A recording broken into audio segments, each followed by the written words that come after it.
Oiê, eu sou a Larissa e junto com a Gabi nós vamos falar sobre o Black English. Você já ouviu falar dele? É um dialeto muito usado e conhecido lá nos Estados Unidos e também oficialmente chamado de African American Vernacular English, ou também de Ebonics. Bom, o Black English surgiu quando pessoas negras africanas foram escravizadas e levadas para vários lugares do mundo, inclusive os Estados Unidos. E aí, naquele local desconhecido, elas precisaram achar alguma maneira de comunicação. Assim, essas pessoas escravizadas desenvolveram o seu próprio pidgin, uma espécie de língua de contato. Pessoal, o Black English não é uma gíria, ele é um dialeto e por isso possui suas próprias características gramaticais, de vocabulários e de sons.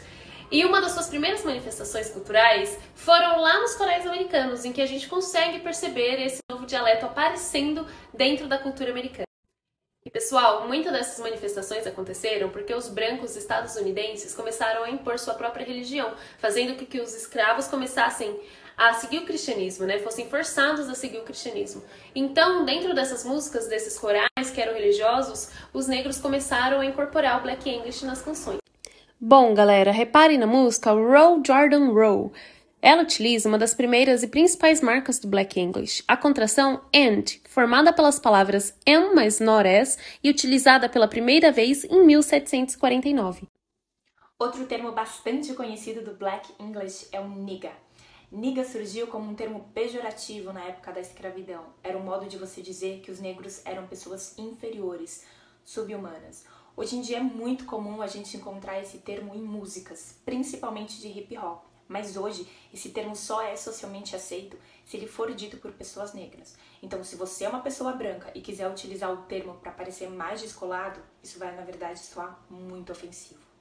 Além do preconceito social, porque pessoas negras foram e continuam sendo extremamente marginalizadas nos Estados Unidos, existe ainda o preconceito linguístico em relação ao Black English. Isso porque algumas características do Black English, como por exemplo a elisão do R e do is, são semelhantes a erros que pessoas que estão aprendendo inglês como segunda língua cometem. Só que, no entanto, o Black English possui regras lógicas, gramaticais, consistentes, que na verdade as pessoas que falam o inglês padrão apenas não procuram conhecer. O preconceito linguístico é uma coisa que acontece praticamente em todas as sociedades. No Brasil, por exemplo, é muito comum a gente dizer que as pessoas do Nordeste sofrem preconceito linguístico por conta dos seus sotaques, das pessoas do Sudeste. E por que isso acontece?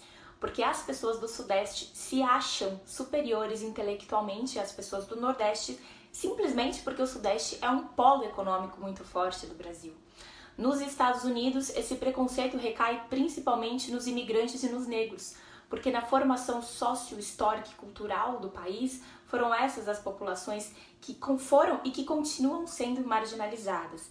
Então, considerar que o Black English é um erro é, na verdade, mostrar, através da linguagem, as relações de poder que existem nessa sociedade.